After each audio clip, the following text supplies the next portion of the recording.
Estamos de volta para a satisfação de Deus, de Jesus e dos espíritos superiores mentores desse trabalho.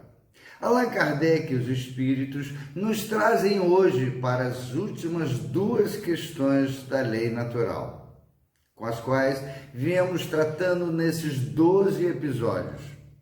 Teremos hoje, na luz das explicações dos espíritos sobre os ensinos de Jesus, nas questões 647 e 648. Os espíritos vão dar uma pincelada sobre o amor, sobre a divisão da lei natural, como tratamos no primeiro episódio, em 10 partes, como falamos em uma pincelada, é porque toda a obra de Jesus está pautada no amor e na caridade, e que esse preceito encerra todos os deveres dos homens uns para com os outros. Essa lei é a que traz as regras gerais, mas são necessárias regras mais precisas. Os preceitos gerais e muito vagos deixam grande número de portas abertas a interpretações. As leis humanas estão carregadas dessas brechas para salvaguardar esse ou aquele delito. Como já dissemos, nós temos 10 leis que nos regem moralmente, a saber, adoração, trabalho, reprodução, conservação, distribuição, sociedade, progresso, igualdade, liberdade e, por fim, a de amor, justiça e caridade.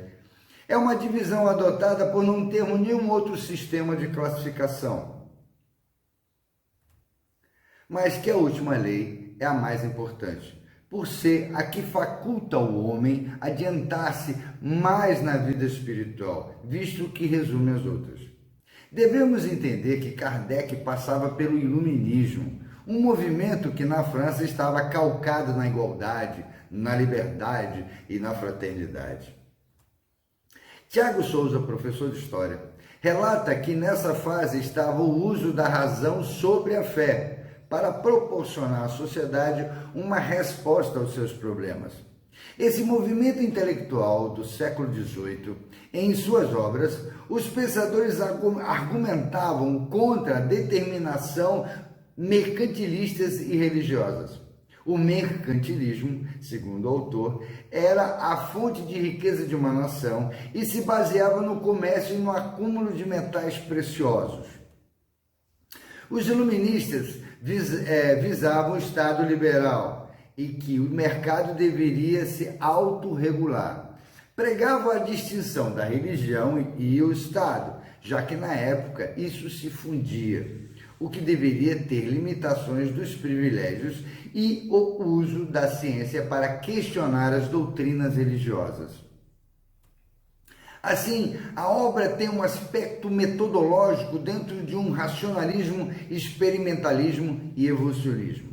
Nesse contexto, Eduardo Augusto Lourenço relata que o Espiritismo nos traz a evolução da vida por meio das leis naturais e nos conduz novamente ao conceito da reencarnação ou ressurreição e a comunicação com o além-túmulo.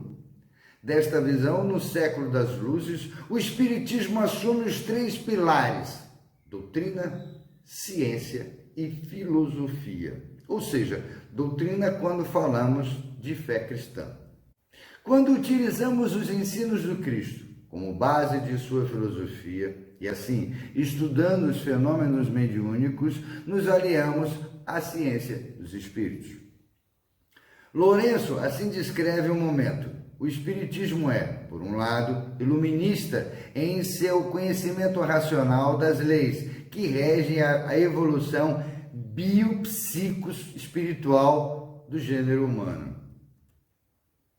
encantando o mundo, apontando os valores espirituais como o amor e a fraternidade universal como significado profundo de cada nível evolutivo da encarnação.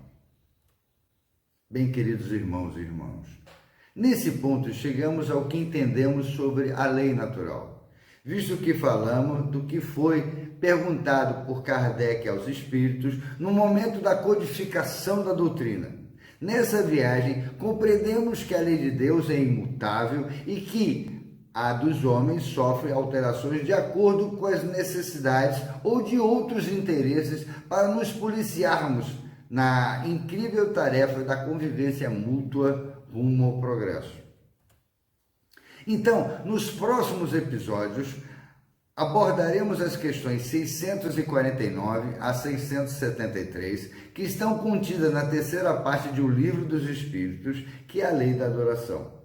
Essa lei tem aspectos interessantes que instigará nossa reflexão sobre o objetivo da adoração. A adoração exterior, a vida contemplativa, a prece e o politeísmo e o sacrifício. Sigamos juntos nessa tarefinha de divulgar a doutrina espírita sob a luz dos ensinos de Jesus, na busca constante de nos aprimorarmos rumo a mundos ditosos e alcançarmos a paz tão desejada.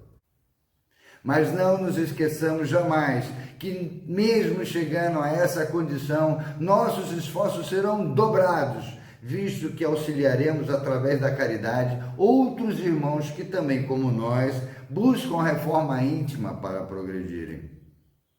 Se o nosso modelo e guia, como nos relata os Espíritos, é Jesus, vale lembrar que ele era o nosso governador antes da formação da Terra e de nossa vinda para povoar este orbe, como somos chamados de raça humana. Nossa jornada é longa.